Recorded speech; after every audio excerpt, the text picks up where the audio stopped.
Hey guys, what's up? This is Home Productions.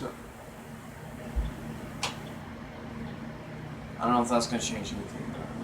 Hey guys, what's up? This is Home Productions 5 with another review. We don't want you to see our faces because of privacy stuff. And no, it's just because our lighting's terrible. All right. Anyway, so let us know in the comments if you want us to get an actual good lighting system. That'd be great. Anyway, so this is our review of. We saw X-Men Apocalypse yesterday. So we're gonna review it. Yes. We're gonna keep this nice and short, or at least we're gonna try to. We always try.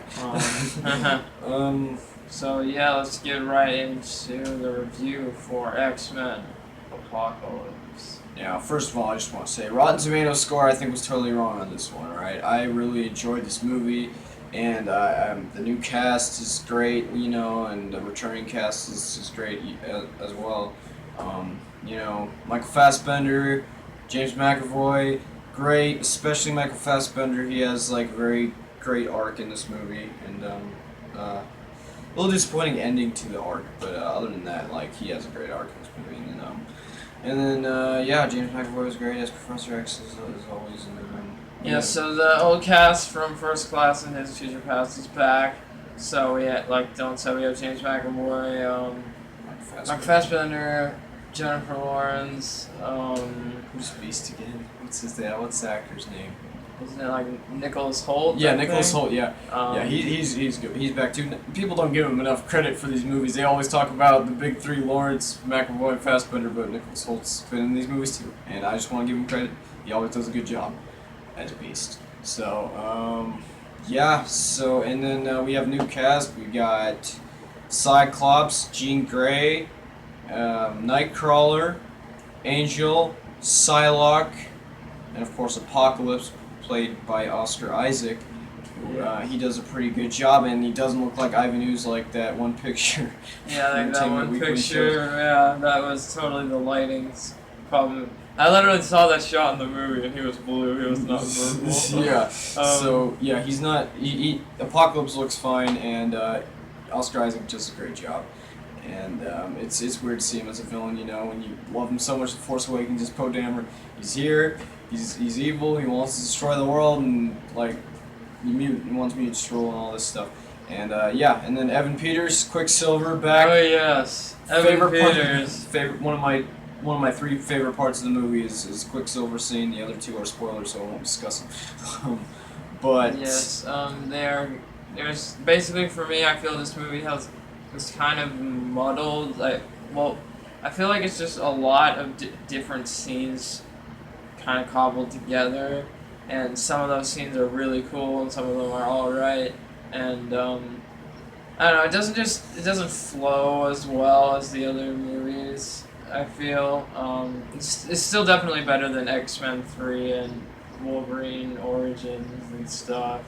Yeah, but it's good. It's good. It's just not the best, but it's still very good. It's definitely worth your time. I feel like it's a collection of different scenes, and some of them don't work together all that well, some of them do. And some of those scenes are better than others, and some of them are really cool. Some of the really cool scenes make this movie still worth watching, whether you're... I don't know. Does it just make it worth watching, whether you're a fan of action movies or X-Men movies or whatever? Yeah, we took our cousin to this who hadn't even seen any of the X-Men movies previous, and he really enjoyed it. So that should tell you something. This is a really good movie. It's not the best. It's not as good as Days of Future Past was, but still really good. And there's a few surprises here and there that are really cool. One of them is spoiled in one of the trailers. So if you haven't seen best scene in the movie, yeah. My favorite scene, other than the Quicksilver scene, but you know what I'm talking about, probably. But if you saw that last trailer, but anyway, so I think their new cast did a really good job. Particularly the girl who played Jean Grey, Sophie Turner, from Game of Thrones. She does a great job. Ty Sheridan did a pretty good job as Cyclops as well. And then I don't know the actor who played Nightcrawler, but he was pretty good. I like Nightcrawler in this movie. I like Nightcrawler in X2 a lot, and I liked him in this movie too. But X2, he definitely had a more badass scene.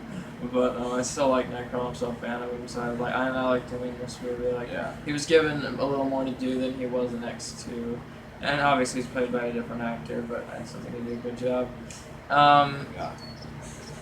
I'm not sure if they're gonna go with the comics thing where Mystique's his mother or not. That'd be weird. Yeah. But anyway, like something like I saw on the internet that made me think a little bit is like it doesn't really make any sense because X-Men First Class takes place in the '60s, right? This is like 30 years later, and Michael Fassbender and James McAvoy don't look any different, really.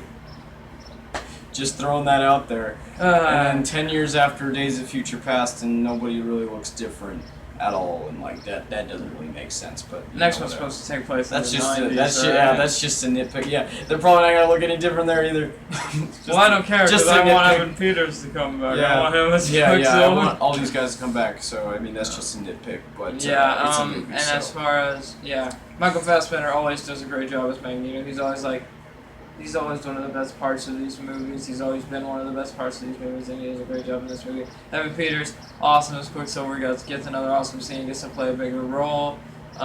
He is way more involved. to do in this movie. He is a little bit involved with Magneto's arc, a tiny bit, but that's why it's kind of, in my opinion, it's kind of disappointing because there's some aspects with that some things I wish they would have done that they didn't.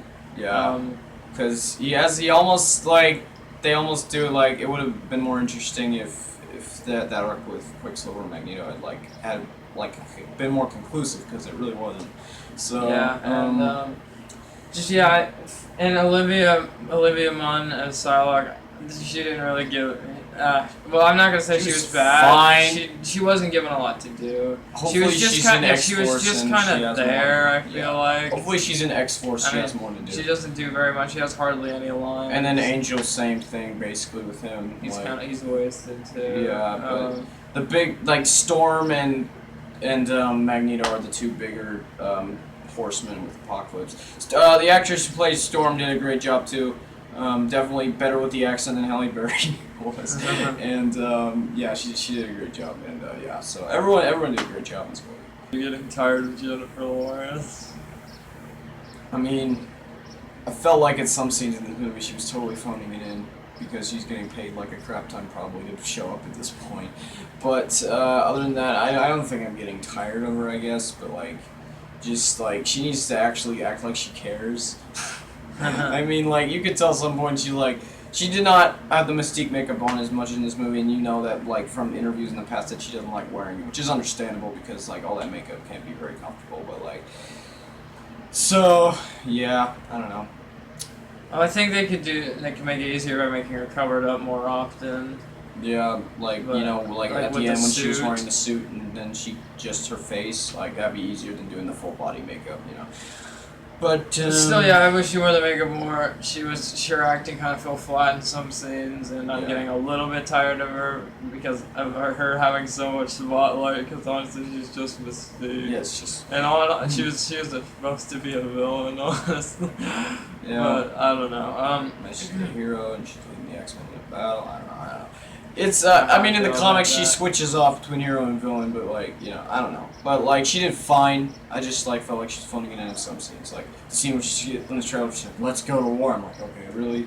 That was a little cheesy anyway. So yeah. So, anyways, overall my thoughts on this movie, I'm going to give it an out of 10 rating because I feel like it can be more precise that way. I'm going to give it a 7 out of 10. My rating is an 8. I liked it a lot. I think I liked it more than you, but I agree with your points though. It is it does not flow as well as the other movies. But other than that, guys, I give it a 7.5. I don't know. All right. Anyway, we're running low on time, so thanks for watching, and we will have a review of Ninja Turtles next week. So look forward Sorry to that about one. my messy hair. I just took a shower a little recently. Anyways, peace out, guys. Bye. Look forward to Ninja Turtles.